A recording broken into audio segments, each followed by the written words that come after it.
Bonjour à tous et bienvenue sur ce nouvel épisode du podcast Les archives de notre héritage. Aujourd'hui, j'ai la joie et le plaisir de recevoir Mickaël. Salut. Voilà, Mickaël, quand même, qui a été le photographe de notre mariage. Ouais, Voilà, qui fait des super très très belles souvenir. photos. Super souvenir. D'ailleurs, je vous mettrai le lien en barre d'infos si jamais vous voulez aller voir son Excellent. site. Et aujourd'hui, j'ai vraiment ce plaisir de t'accueillir. Alors, je sais que on va faire plusieurs podcasts ensemble, puisqu'il y a vraiment des témoignages très forts, en tout cas, à raconter. Et aujourd'hui, tu vas vraiment nous expliquer, voilà, ce réel changement qui a eu lieu entre ton toi d'avant et ton toi d'après, si je Yes, peux dire ça comme exact, ça. exact. Et du coup, est-ce que tu peux déjà nous expliquer qui tu es, d'où tu viens, ce que tu... Ouais. Je m'appelle Mickaël Pierre-Louis. Je suis un mari de Rachel Pierre-Louis, du coup, hein, peu importe mon nom. Pour le coup, Papa de 4 enfants. Je suis originaire de la Martinique, là où habite Dieu, en vrai. Non, je rigole. Non, waouh, ok, très belle ville. découverte. Très belle ville. La Si vous Martinique, y êtes très pas très encore beau. allé, faut y aller. Donc voilà, voilà, je suis arrivé en métropole en 2002, voilà. Et puis D'accord. Ah oui, donc tu es je vraiment suis né né là-bas là-bas. Je suis né là-bas. et tu es Ouais, arrivé après. exact. Waouh, ok. Et donc, est-ce que tu pourrais nous expliquer vraiment peut-être comment tu as rencontré le Seigneur, peut-être si c'est depuis toujours ou pas, et ton Ouais, cheminement? ok. Je suis né dans une famille chrétienne. Ok. Je connais Dieu, voilà, voilà, depuis ma naissance. Mes parents Mm. me parlent de Dieu. Mes parents sont des personnes très, très investies, qui servent Dieu Mm. et qui aiment Dieu. Donc, ils ont été aussi un exemple par leur vie, par leur dévotion. J'ai toujours le souvenir de mon père était maçon pendant plusieurs années aux Antilles. Donc il rentrait, on le voyait rentrer fatigué et la Mm. première chose qu'il faisait, il se douchait, il mangeait et il se mettait dans la chambre. Dès qu'on rentrait dans la chambre, il était à genoux, il priait. Mm. Donc j'ai ce genre de parents qui avaient vraiment qui ont, parce que c'est toujours le cas, qui ont un amour pour Dieu énorme. Mm. Mais ceci dit, malgré le fait que j'ai eu de très très bons exemples, il a fallu que j- j'ai ma propre expérience. Ouais. Euh, en tout cas, le témoignage que je vais vous partager aujourd'hui commence justement à ce moment-là. En fait, j'étais un enfant très très très timide, Mhm. très réservé, à la limite de l'autisme, enfin en tout cas avec les gens que je ne connaissais pas. Mm. Donc c'était très très compliqué de créer des amitiés, de créer des liens. Ouais. C'était pas hyper facile pour moi, hyper simple. Euh, je me souviens que de mes toutes premières prières, c'était que Dieu me libère de ça, Mm. de, de la timidité, que Dieu me donne une vie de famille, me permette de rencontrer une femme. Ouais. Amen. Moi, discuter avec rien que discuter avec une fille, mais j'étais en malaise total. Donc, Ouais, ok. donc ça me paraissait tellement énorme. Donc pour moi, c'était une de mes grandes prières. Mm. Et puis la troisième chose, c'était je voulais absolument servir Dieu par la musique, par l'art. Enfin, il y avait des choses déjà très jeunes en moi qui me parlaient. Amen. Au niveau de la musique, je compose, je fais de la musique. La photo est venue un peu plus tard. Mm. T'en parlais, donc j'ai été Très artistique quand même, tout ça. ouais, tout ça, effectivement. Il y a des choses aussi que j'aimerais beaucoup plus développer, mais voilà, c'est des choses qui étaient présentes depuis de très très nombreuses années, mais que je ne voyais pas comment ça pouvait se faire. Mm. Et je vais aller un peu plus vite, peut-être on aura d'autres occasions d'en parler, mais euh, au bout d'un moment, enfin, mes parents, ont reçu de traverser l'Atlantique et donc de s'installer région parisienne. J'ai continué. C'était assez compliqué cette transition entre la Martinique et la France. Et l'arrivée en France, T'étais mineur encore j'avais tout juste 18 ans. Ok, d'accord. Tout juste 18 ans. Mais c'était assez compliqué. C'était beaucoup. Tous mes repères changeaient. Bah oui. Tous les amis difficilement gagnés. Fallait tout refaire. Mais j'ai vu Dieu exaucer mes prières au fur et à mesure. J'ai trouvé vraiment une famille d'église vraiment géniale. J'ai réussi à, à briser cette timidité. Enfin, j'ai Amen. vraiment vu par un un switch et je me rappelle encore remercier Dieu par rapport à ça. Mm. Parce que de plus en plus, Dieu m'amenait à me mettre en position de leadership, rien que Mm. par mon travail. J'avais 18 ans. J'ai été chef de poste, puis chef de site. En termes de, je faisais de la sécurité. Ouais. J'ai plus le nom du poste. Je suis désolé. Non, mais c'est pas grave. Ouais, c'était à ExxonMobil, c'était leur bureau. Ah oui, donc t'es vraiment sur de la gestion de sites Ouais, très protégés. c'est ça, exact. Donc, Donc ouais, une leur autorité. siège, voilà, c'est ça. Et donc, ça m'a amené à me forger dans mon caractère. Ensuite, pareil, à l'église, tout un tas de circonstances, bah, j'ai commencé à leader la louange, Mm. à diriger la louange dans mon église, à même à un moment donné avoir le leadership du groupe de louange. Donc, ce qui était pour moi quelque chose de très très euh, fou de Mm. par mes capacités auxquelles euh, enfin, j'aurais jamais cru que j'aurais été capable de faire ce genre de truc. Oui, en tant qu'ancien grand timide. Exactement, Ouais. exactement. Et puis le dernier truc là, l'artistique, Dieu, enfin c'est pas le dernier, l'avant-dernier, c'était l'artistique. Je priais Dieu par rapport à ça et Dieu m'a permis de rencontrer Brian, qui est le frère de ma femme. Oui. Donc on a super bien connecté musicalement. J'ai été musicien pour lui. J'étais à la basse dans son groupe dans le temps. Ça remonte. Euh, Effectivement. on a fait pas mal de concerts sur toute la France. On a fait de Mm. belles dates, notamment une qui m'a marqué. C'était la première partie de Michael W. Smith. Oh, waouh, Ouais, oui.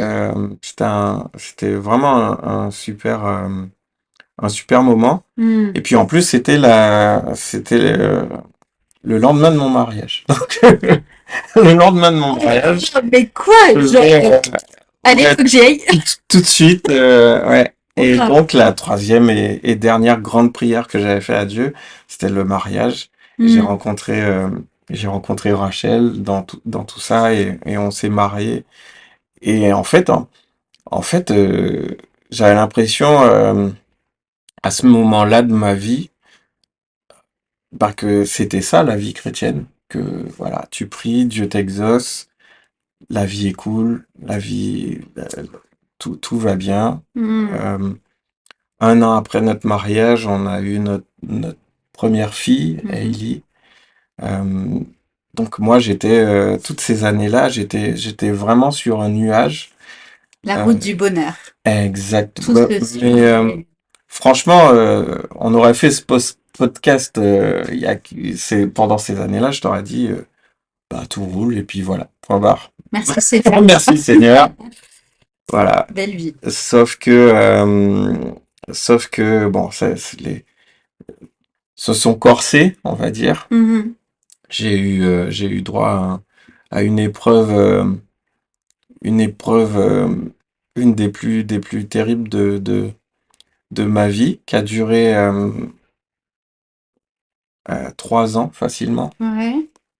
2011, décembre 2011, on finissait un réveillon avec j'étais dans ma famille le 25, le 25 après-midi, vers 4 heures de l'après-midi, j'ai une grosse migraine qui vient. Et je sens que c'est pas une migraine de fatigue, c'est quelque chose de beaucoup plus costaud, beaucoup plus douloureux. Et, euh, et en fait, et ouais, en fait, de ce moment-là jusqu'à 2 ans, 3 ans après, j'ai vécu dans la douleur constante. En fait,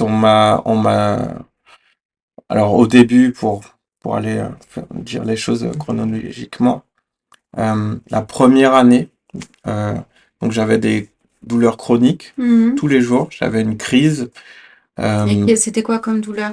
alors ça se manifestait comme au tout début juste par une forte migraine, Ok. euh, où impossible de bouger. Hmm. Tout mon corps se contractait, j'avais tous les muscles contractés. Ok. Des évidemment des grosses larmes, enfin, et la crise durait à peu près 2 heures. Ok. 2 heures de crise avec une douleur qui monte crescendo, crescendo, jusqu'à atteindre un Et après, ça pic. Et s'arrêtait. après, ça s'arrête enfin, pas comme c'est venu parce que ça venait crescendo et puis après, ça s'arrête. Ok. C'était très bizarre, surtout qu'au fur et à mesure du temps, euh, j'avais aussi des espèces de paralysie du visage à force que mes muscles se contractaient. C'était vraiment, Et quotidien. c'était tous les jours. Alors, la première année, le truc complètement déstabilisant, c'était que la première année, donc j'allais chez le médecin, euh, et le médecin me prescrivait du Doliprane, Ouais. à force de me revoir et de me faire des arrêts maladie. Il a été signalé. J'avais des contrôles assez Régulier. réguliers et même assez costauds. J'ai été convoqué par l'assurance maladie. Enfin, on m'a vraiment pris pour quelqu'un D'un menteur et de de quelqu'un menteur. qui voulait Voilà, des arrêts de travail. exactement. J'ai fini par, j'ai pas démissionné, mais avec le médecin du travail qui, parce que puisqu'on ne me croyait pas, donc je me rappelle m'être dit, bah tant pis, je vais être le plus costaud possible et puis je vais continuer à aller au travail et puis si Hmm. ça m'arrive au travail. Mais ce qui était impressionnant, c'était au pic des douleurs, des fois, ben je criais de douleur. Je me tordais, j'étais incontrôlable. Et c'est arrivé 2, 3 fois au bureau et mon chef de poste ne voulait plus du tout de me voir en fait. Je me rappelle que quand il me voyait arriver, il me disait mais c'est bon, t'es guéri ou t'as un traitement? Non, il voulait pas me voir. Sauf que je pouvais pas ne pas aller travailler puisque Mais tu vois, ce qui est terrible dans ce que tu me dis, c'est que déjà, je ressens la souffrance, mais vraiment, parce que même là, j'ai les larmes aux yeux tellement ça me prend. Je ressens ta souffrance, mais t'as la souffrance physique, t'as la souffrance parce qu'on ne te croit pas, ouais, et t'as la souffrance de toi qui te dit, faut que je donne le meilleur de moi, alors qu'en fait, je peux pas et je comprends ouais, pourquoi. ouais. C'était franchement cette première année est marquante de par le côté. C'est là où j'ai perdu espoir, littéralement. De la guérison, enfin, De Oui, parce que dès le départ, je me rappelle, j'étais très optimiste. J'ai un beau-père c'est un pasteur américain qui connaît beaucoup de monde. Je sais pas pourquoi, mais je m'étais fait l'image.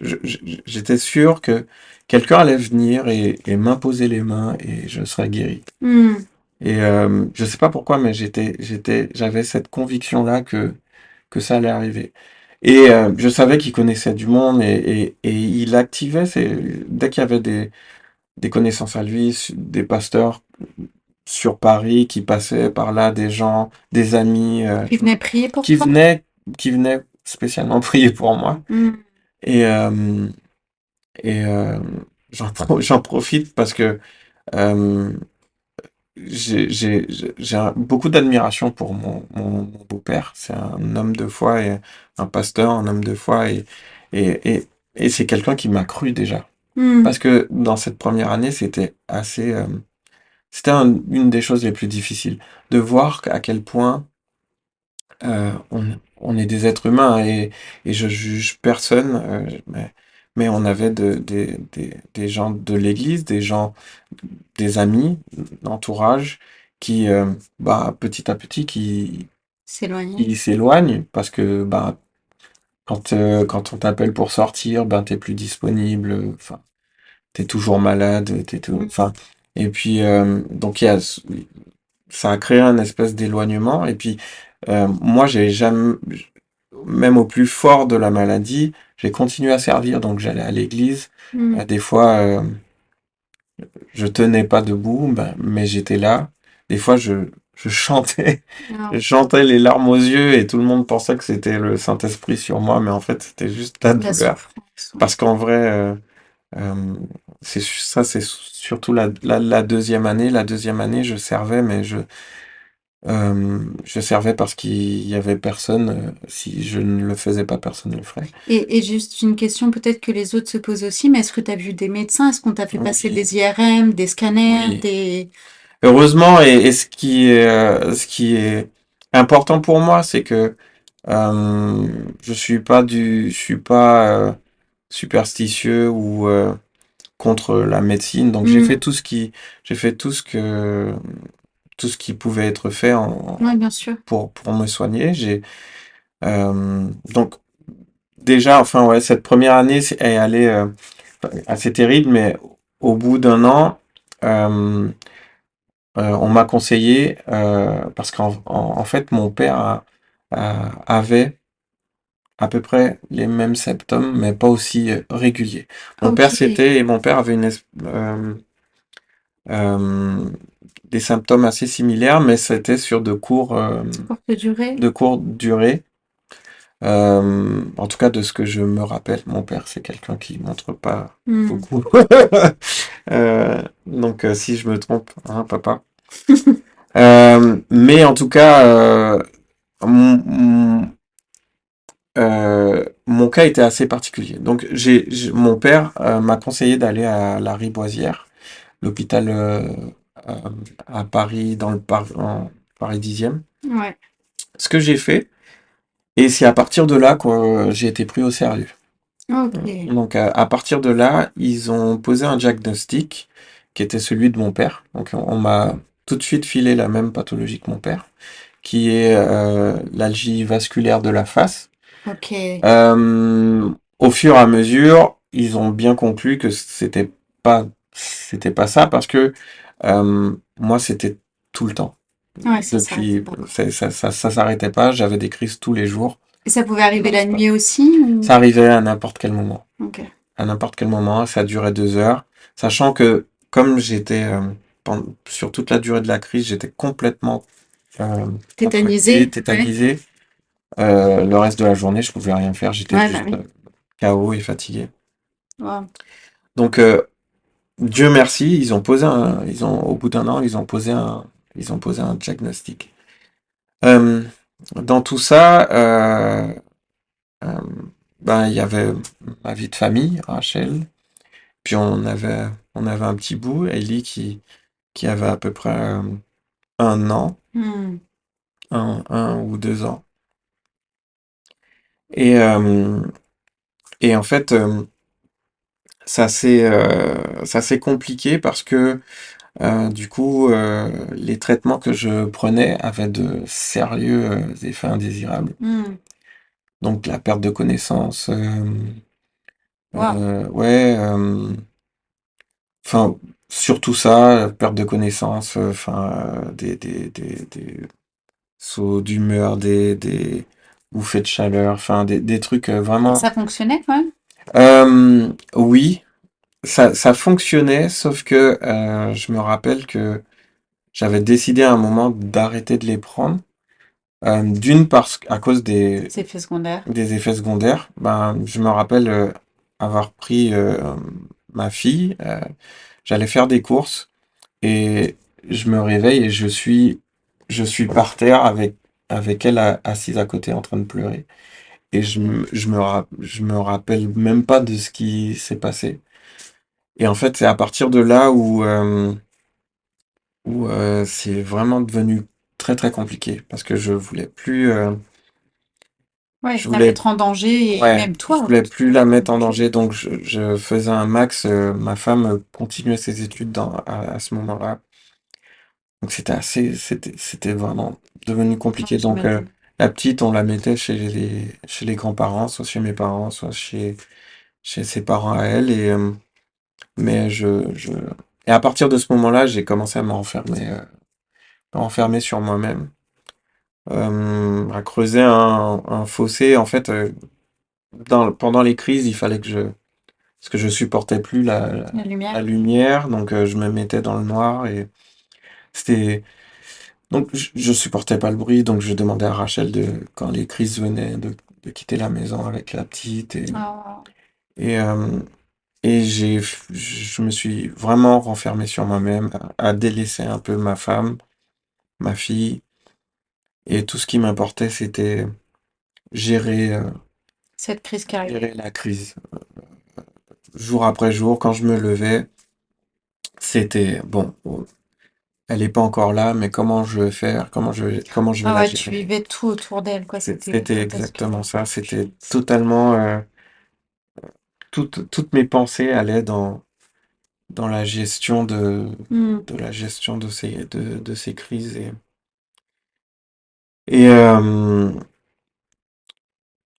et puis pendant cette deuxième année, enfin le truc de ouf, c'est que Euh, le médicament que je prenais, donc il y avait un traitement de fond et puis un traitement que je me faisais en cas de douleur, je Des me faisais des injections. injections et il fallait que je prenne une injection par jour. Donc c'est pour ça ta question était pertinente tout à l'heure. J'avais beau avoir un traitement, mais il y avait ces fameuses pertes de connaissance. Hmm.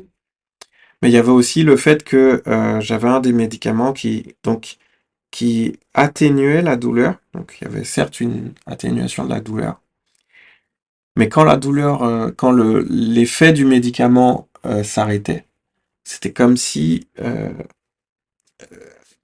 on me frappait avec une batte de baseball tout d'un coup. Tu vois, la Hmm. douleur revenait, mais Ouais, en une seconde. en une seconde, super forte. Alors, et je Hmm. préférais. Que ça vienne Le truc doucement. horrible, c'est que ouais, je préférais qu'elle vienne progressivement que d'avoir ces espèces de coups de massue que je recevais. Hmm. Et quand ça arrivait, bah, je me mettais juste à crier et je détestais ça. Donc j'ai arrêté, je me rappelle à un moment, j'ai arrêté de prendre ce traitement-là. Mais en même temps, euh, euh, il- ça a fait que ça m'a pas aidé parce que il me prenait pas au sérieux, en fait. Hmm. À l'hôpital, du coup. Quand il me disait, mais vous avez pris le traitement? J'ai dit, bah non, je préfère pas. Enfin, il comprenait pas. Enfin, Ouais, très très dur psychologiquement oui, oui, oui. Mais j'imagine. C'était vraiment très compliqué. Et puis, le pire dans tout ça, c'est que, ben, du coup, ces médicaments coûtaient très très cher. Hmm. Euh, Même s'ils étaient remboursés, mais on devait quand même avancer les frais. Surtout la première année, quand c'était pas encore reconnu, on avançait les frais. Ok. Et on roulait pas sur l'or dans le temps. Hmm. Et nos économies sont passées. Enfin, on dépensait beaucoup d'argent dans mes traitements. En plus, ça changeait tout le temps. Mais je crois la seule boîte en un jour, ça coûtait 80 euros. Donc c'était très très cher. Ouais. On avait même eu un courrier une année nous disant qu'il pouvait pas nous rembourser tout de suite de tout parce que ça représentait Une trop grosse somme somme, énorme, ouais. mais que ils attendaient une certaine date. Enfin, c'est un truc de dingue, tu Mm. vois, où je me disais, mais non, mais c'est pas possible. Euh, Ouais, et et puis tout après ça, 80 € la journée, oui, c'est énorme. C'est énorme. ouais. Et sachant que après la première année, j'ai dû quitter mon travail. Enfin, ils m'ont fait Mm. une rupture conventionnelle. J'ai dû quitter le travail. Donc, c'était vraiment, vraiment compliqué financièrement. Donc, on a pris la décision d'aller vivre chez mes parents, puis chez mes beaux-parents. Ça, c'était vraiment un coup dur pour moi, moralement. J'ai vraiment vécu ça comme un échec. Euh, et c'est comme si je voyais tous ces petits miracles dont je parlais avant, que Dieu avait exaucé, je les voyais, je perdais tout ça. Mm. Euh, Tu perdais clairement ton identité, quoi. ouais, Tout ce que tu t'étais. je le percevais comme ça en plus. Mm. Euh, je me sentais seul, mais mais je m'isolais. Je le réalisais pas forcément, mais je m'isolais. Euh, c'était, Mais ce qui peut paraître logique pour n'importe qui. oui, dit comme ça, oui, ouais, effectivement, mais dans le temps, j'aurais eu besoin de présence Mm. mais, mais voilà, ça s'est fait comme ça, mais ouais, dans tout ça, je voyais vraiment mon espoir, ma foi diminuer, quoi. Mm. Et Oui, parce que ta relation, du coup, avec Dieu, tu prenais des distances ou. alors j'ai jamais été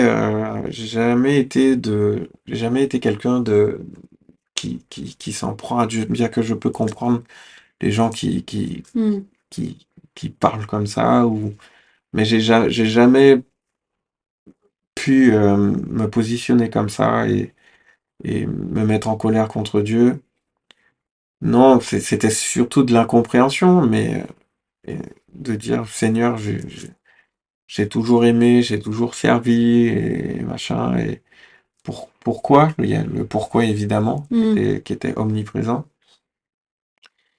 Mais c'était beaucoup d'incompréhension, mais ma vie de prière, j'étais tellement renfermé que au début, donc je priais pour ma délivrance, et puis au final, j'ai fini j'ai arrêté de prier tout simplement, et Mm. j'étais juste dans la gestion de ce qui m'arrivait, tout simplement. Mm. Quand on s'est retrouvé chez mes beaux-parents, petit à petit, en fait, j'ai vu, enfin, la seule chose sur laquelle je pouvais m'accrocher, c'était ma femme, Mm. Rachel. Mais je l'avais tellement délaissée que là aussi, T'avais peur de la perdre. ah mais j'avais peur de la perdre, mais je sais aller jusque-là. Mm. On s'est perdu, on va dire, je vais dire les choses comme ça. On s'est perdu. Et là, c'était le point culminant de la souffrance. Mm. Parce que quand tu perds le soutien de ta moitié, de, c'est vraiment compliqué. Et j'étais aussi arrivé dans une forme euh, enfin, Rachel, à un moment, c'était devenu, je pourrais dire elle prenait la place de Dieu, hein. Mm. Elle prenait la place de Dieu. Enfin, c'était compliqué à expliquer parce que pour moi, j'ai toujours fait attention. Mes pensées ont toujours été sur comment plaire Dieu et tout ça. Mais mais il y a des choses il y a des fois Dieu nous donne des choses et On les met à une place qui n'est pas censée être la leur. exact, exact. Des fois, on supplie Dieu pour des choses et des choses simples, des choses simples. Avoir une femme, c'est presque quelque chose de normal. Mm. Euh, mais, euh, mais ta femme peut vite prendre La beaucoup place. plus de place euh, elle doit prendre beaucoup de place, mais pas celle de Dieu, en Mm. fait, au final.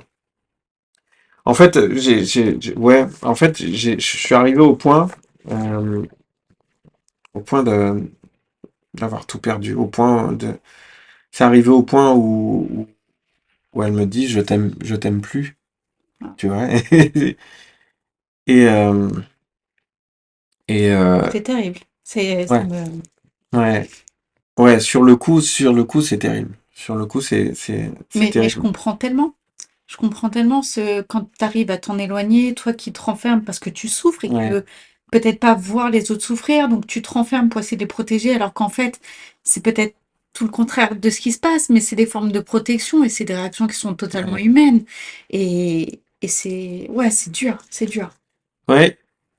Et ce qui est fou, c'est que, bah, en tout cas, dans tout ça, et je vais remercier Dieu pour son Saint-Esprit, pour ce guide, ce cadeau qui nous a laissé, qui est le Saint-Esprit. Je peux témoigner même à un moment, un jour, je vois de belles fenêtres, j'avais des fenêtres un peu comme ça euh, à la maison, et je me rappelle m'être debout sur le bord de la fenêtre et me dire, ah, avec la pensée vraiment de mettre fin à mes jours. Et c'est arrivé qu'une fois, hein. C'est arrivé qu'une fois dans ma vie parce que moi, je suis euh, un chemin impossible, tu vois. Hmm. Enfin, j'ai été éduqué là, comme ça. Le suicide, C'est pas une solution. c'est pas du tout une solution. Et ça, c'était Et pendant la période où tu étais ouais, la première année, quand tout le monde, quand j'étais totalement incompris, il y a eu un jour où j'ai un peu pété les plombs. Et je me rappelle être debout sur le pas de la fenêtre, et puis je me dis, j'entends une voix qui me dit, mais saute, t'auras moins mal, t'auras certainement moins mal arrivé en bas. Et, et un chant à peine ça, cette parole de dite que il y a un chant qui monte, et c'est le nom de Jésus, c'est juste Jésus, Jésus.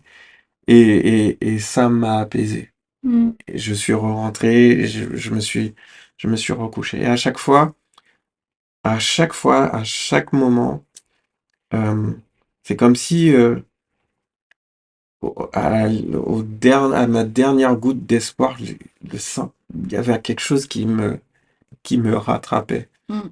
Et le jour, c'est gravé dans ma mémoire, le jour où Rachel me dit, je sens plus d'amour, je ne t'aime plus, je crois que je t'aime plus. J'ai eu ce même sentiment où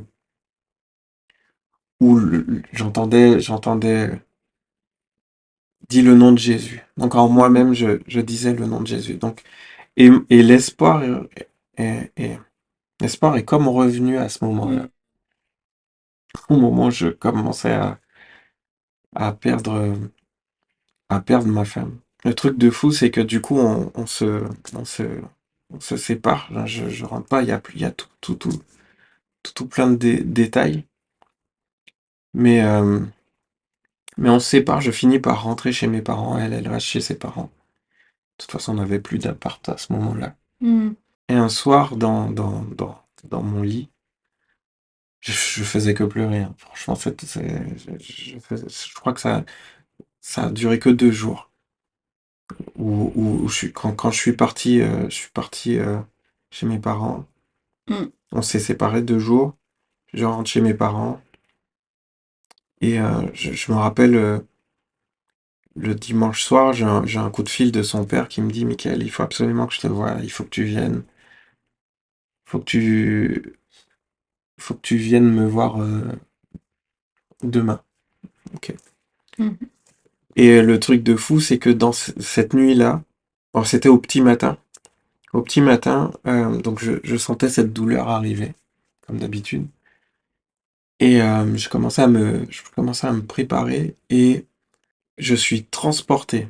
Je suis transporté dans un espèce de rêve, une vision. Mhm. Mais une vision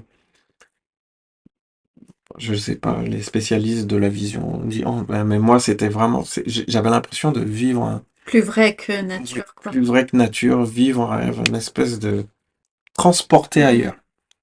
Et je me retrouve à un endroit euh, vide.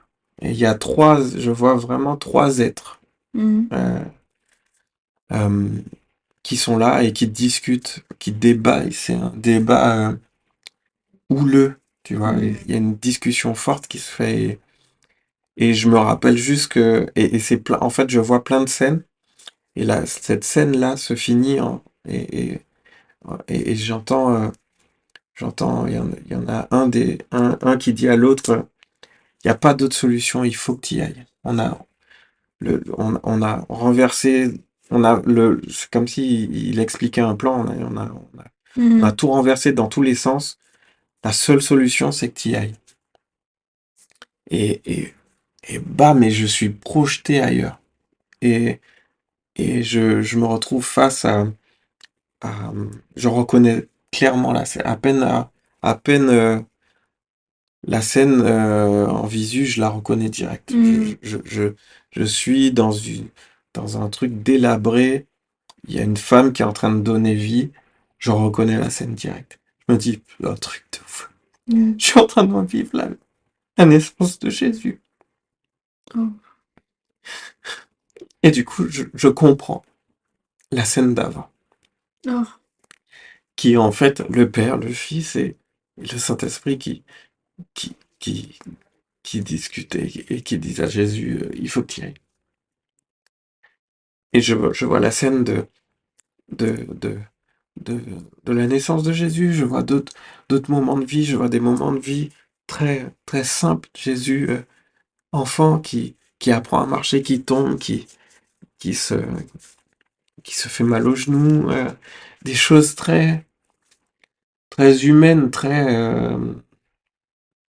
palpables. Je vois grandir, je reconnais des scènes que j'ai lues dans la Bible. Euh, euh, et, et ça avance et je vois la croix. Je vois la croix. Je vois les trucs de ouf. Et je suis projeté aussi. euh, après ça, quand il vit la mort, en fait. Mm. Quand il est face à la mort, quand il est face au péché. Et pendant que je vis ça, je réalise que j'ai mal prié pendant des années. Que des fois, on vit notre foi. Moi, j'ai vécu sur la foi. En fait, je réalise que j'ai vécu sur ce qu'on m'a raconté, sur la foi de mes parents, en fait. Mm. Mais que, mais là, je comprends qu'en fait, Jésus a pas simplement pris mon péché. Tu sais, on dit souvent ça. Jésus a pris mon péché sur la croix et machin. C'est très égocentré. Jésus a pas juste pris mon péché. Et là, je le réalise parce que je le vois. Je vois un tas d'immondices, d'un truc dégueulasse, ça pue. J'ai même les odeurs, je me rappelle. Et, euh, et, euh, et je vois le père qui détourne, tu vois. Qui peut pas le regarder. C'est trop dégueulasse, il peut pas. Mm. Et j'ai tout ça en moi, toute cette sensation, et je vois après résurrection, machin, et tout d'un coup, je reviens à moi dans ma chambre, dans mon lit, et et je crie, je pleure et tout, et ma mère court dans la chambre, et elle pensait que j'étais en train d'affronter une autre crise. Et en fait, non, j'avais juste réalisé, je venais juste de réaliser ce que Jésus avait vécu, et tout l'amour que ça représentait. Ouais. Et c'était genre un truc de dingue, un truc de dingue. Et Et le plus dingue, c'est que la crise est jamais venue. Wow. La crise est jamais venue et elle est plus jamais revenue De ce jour-là? de ce jour-là. J'avais il y a quelques années après, j'ai eu des espèces de relents, comme des souvenirs de ces trucs, Hmm. comme des traumatismes, mais rien comparé à ça. La crise n'est jamais revenue. Wow. Et après ça, j'ai l'appel de mon beau-père qui me dit, Michael, il faut que je te voie, il faut que tu viennes à la maison, là. Donc j'y vais, il me fait rentrer et je vois qu'il avait préparé 2 sièges, machin. Je m'assois et en fait, c'est Rachel, il fait rentrer Rachel et Rachel se met en face de moi et elle me dit, j'ai vécu un truc, Dieu m'a parlé cette nuit et, euh, et en fait, je te demande pardon et elle me demande pardon et en fait, on se rend compte que en fait, on a vécu quelque chose avec Dieu En même temps, ouais. en même temps, euh, ce jour-là. Ce qui est ouf et on décide par la suite, il y a plein de détails que je passe, mais on décide de quitter du coup, de quitter Paris, de s'installer. C'est comme ça qu'on est arrivé Au Havre. au Havre, Ok. de se enfin, Dieu nous parle par-dessus tout, Dieu nous parle et nous dit que le Havre, ça va être un temps de reconstruction pour nous. Et donc on part, on déménage et nous voilà au Havre. Et ouais, C'est... c'est le gros enfin voilà, le gros de ce témoignage, c'est juste ça où ça n'a pas été simple par la suite non plus, parce que on a dû, on a dû reconstruire. Ouais. Il y a tout plein de choses humainement qui étaient très très compliquées, mais c'est comme si Dieu nous avait réajustés. Ouais. Tu peux vivre ta foi, tu peux vivre même euh, ta vie euh, et avoir une vie magnifique et pleine et penser que c'est une bonne vie. Enfin, ça l'est.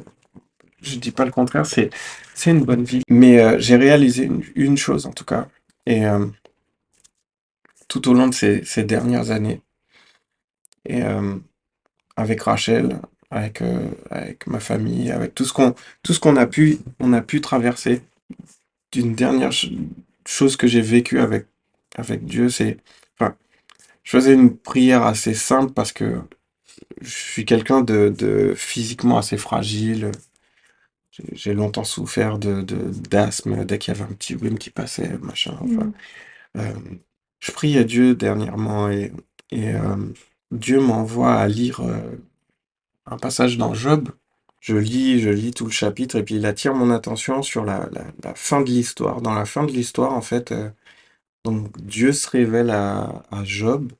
Il demande pourquoi Hmm. tout ça est arrivé.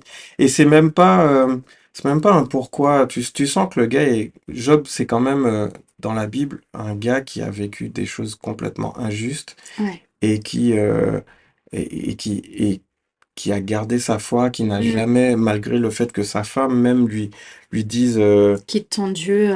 voilà, Ouais. il est resté intègre dans sa foi et tout. Euh, Tu sens que quand il dit pourquoi à Dieu, c'est pas dans Hmm. demande de justification, mais la réponse de Dieu est assez glaçante.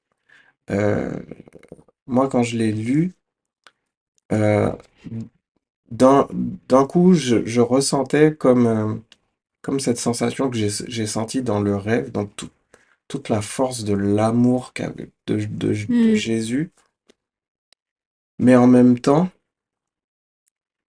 le verset est énorme. Dieu lui dit, mais t'étais où quand j'ai formé la terre? T'étais où quand j'ai façonné les mers et tout ça? Bon, une façon de dire je suis Dieu. Ouais. Et en fait, j'ai compris une chose. On peut pas juste prendre une partie de qui est Christ, de qui est Dieu, parce que Christ est Dieu, Mm, trois personnes, mais on peut pas juste prendre une partie, prendre que l'amour et délaisser le reste, mm, mm. ou, mais on est obligé de tenir compte du package. Dieu est Dieu, et, Amen. et, et quand on est chrétien, souvent, on fait des prières, on dit des mots qu'on ne réalise même pas. Je parle surtout pour moi. Moi, j'ai souvent commencé mes prières par dire Seigneur, Seigneur Jésus, Seigneur ceci, Seigneur. Mais un Seigneur, c'est quoi? Mm, Un Seigneur, si, il n'y a pas de Seigneur sans esclave. mm, Et un esclave n'a pas son mot à dire.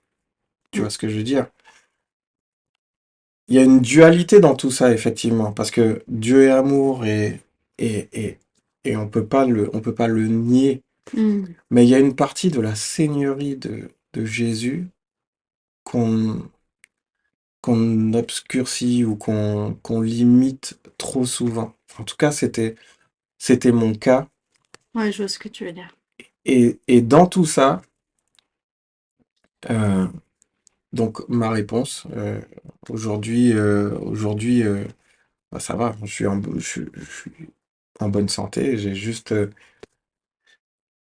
je vais choper la grippe plus rapidement que toi, par exemple, Mm, mais enfin voilà, je vais pas ça sert à rien de se prendre la tête là-dessus, effectivement. Mais la réponse de Dieu pour moi, c'était ça.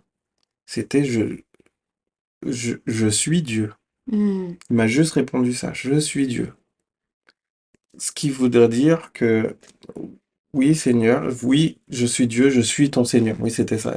Clairement, c'était ça. Je suis Dieu, je suis ton Seigneur. Et, et, et, et, et de mûrir tout ça, de me dire que euh, on passe par des choses, on passe qui sont censées nous amener à reconnaître qu'en mm, fait, il dirige toute chose. Moi, je ne serais pas passé par cette épreuve qui était. Je la souhaite à personne, même mm, pas à mon pire ennemi, mais, euh, mais cette épreuve m'a clairement recentré, m'a clairement. Enfin, aujourd'hui, ce qu'on vit avec Rachel, avec ma femme, c'est quelque chose de. Enfin, on vit une relation beaucoup plus pure, beaucoup plus saine. Amen. Tout simplement parce que maintenant on est deux personnes et on vise le même point. Et c'est juste ouf. Et ce petit point final qui est je suis ton Seigneur. Moi, je dois juste prendre les choses que Dieu me donne, qui Mm, peuvent être aussi des souffrances, mais les prendre comme des. Dieu a tout prévu mm. dans son plan parfait pour nous, faut le croire. Dieu a tout prévu. Si la souffrance est là, elle est là pour un temps. Ouais. Ça, et si, ça, je veux le témoigner. S'il y en a qui souffrent, la souffrance, elle est là pour un temps. L'amour de Dieu est là pour l'éternité. Amen. Et c'est l'espérance qu'on doit avoir. Mais c'est surtout d'avoir cette attitude de soumission envers lui, en fait. Mm. Oui, de reconnaître sa seigneurie, hein, sa Sa souveraineté. souveraineté, c'est pas, franchement, je crois que c'est une grâce que j'ai vécue de pas être entré en rébellion, de pas entrer Ouais. dans de grosses colères contre Dieu pour ce que j'ai perdu à un moment donné de ma vie. C'est une grâce parce que je peux aussi remercier mes parents, l'éducation que j'ai reçue, j'en sais rien, hein, mais je préfère appeler ça une grâce. Mm, Mais aujourd'hui, en tout cas, particulier, Dans tout ce qui m'arrive, il y a des choses vraiment cool qui m'arrivent, merci Seigneur, mais Amen. il y a des choses beaucoup plus compliquées qui m'arrivent aussi. Mais aujourd'hui, Tu prends les épreuves différemment. je les prends totalement différemment. Mm. Et je sais que ce qui en découlera sera forcément meilleur que là où j'en suis aujourd'hui. Voilà. Wow, quel témoignage, Michael, quel témoignage. Comme je te disais, tu m'as transportée, j'ai pleuré avec toi, ça a été un moment vraiment très fort. Et, euh, et encore une fois, il y a cette différence au moment où on expérimente l'amour de Dieu. On expérimente notre identité réelle en Christ et ça fait toute la différence. On le voit, ça t'a transformé et c'est vrai que souvent, on passe par la souffrance, mais c'est parce qu'il y a besoin de ça Ouais. pour nous amener aussi des fois à, Ouais, j'ai pas le nom, j'ai pas le mot. mais quand on est vulnérable, voilà, Vulnérable. dans une vulnérabilité telle qu'en fait le Seigneur peut Vulnérable. tout faire avec nous. Exact. Et pour ça, eh bien, on a chacun nos épreuves. Et toi, ça a été la maladie avec la souffrance physique. Mhm. Pour d'autres, c'est des souffrances morales ou d'autres types de souffrances. Mais ce qui est sûr, c'est qu'à travers justement ces souffrances, si Dieu le permet, c'est qu'il va en découler tellement quelque chose de meilleur. Exact. Et, et waouh, Faut le croire, faut le croire. ouais. Une des définitions du nom de Jésus, c'est l'espoir. Et je le dis encore à plusieurs reprises dans ma vie, faut qu'on réalise le cadeau qu'est le Saint-Esprit. Amen. Jésus, quand il est parti, euh, il était avec ses disciples, il leur dit, les gars, je vous laisse, je vous laisse ce cadeau qui est mon esprit, le Saint-Esprit. Et Pour que je puisse être avec vous tous les jours de votre vie. ouais, et en fait, il est avec nous. Amen. Et il nous lâche pas. Et ça, faut l'entendre, faut l'intégrer, faut l'imprimer pour que quand les temps difficiles viennent comme ça, qu'on ait la force de se tourner Mm. vers lui. Et le Saint-Esprit agit au corps aujourd'hui. Amen. Moi, j'ai été guéri, je suis un témoignage vivant. Il y a des dossiers, vous Amen. pouvez aller voir à la Rive-Boisière, euh, dossier médical là-bas, et eux-mêmes, ils ont pas d'explication de comment Comment le miracle. comment c'est arrivé et comment Ouais. c'est parti.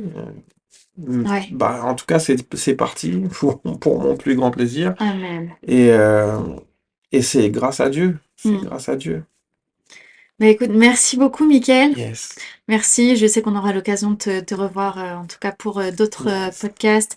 Et vraiment, merci en tout cas de la sincérité que tu as mis Mm. dans ce podcast, de vraiment ton histoire. C'est pas toujours facile aussi de venir expliquer des moments qui sont difficiles, mais aujourd'hui, je pense que ce qu'on peut retenir, pardon, c'est que Dieu guérit. Yes. Et une guérison miraculeuse et gloire à Dieu pour ça. Et Dieu restaure les cœurs. Mm. Dieu restaure les couples. Exact. Et ça, c'est encore un miracle, Exact. vraiment. Et voilà, et Dieu ne t'a jamais abandonné. Amen. Et tout ça, ça a été pour te former, pour que tu sois aussi la personne que tu es aujourd'hui, que tu puisses aussi témoigner aux gens qui vivent des souffrances, tout ça, que rien n'est impossible à Dieu. Exact. Alors, merci beaucoup. Ouais. Je Un te grand dis, plaisir. avec grand, ouais, mais c'est moi qui suis honorée vraiment de t'avoir. Et je te dis à la prochaine Yes. pour un nouveau podcast. Yes. À une prochaine. Salut!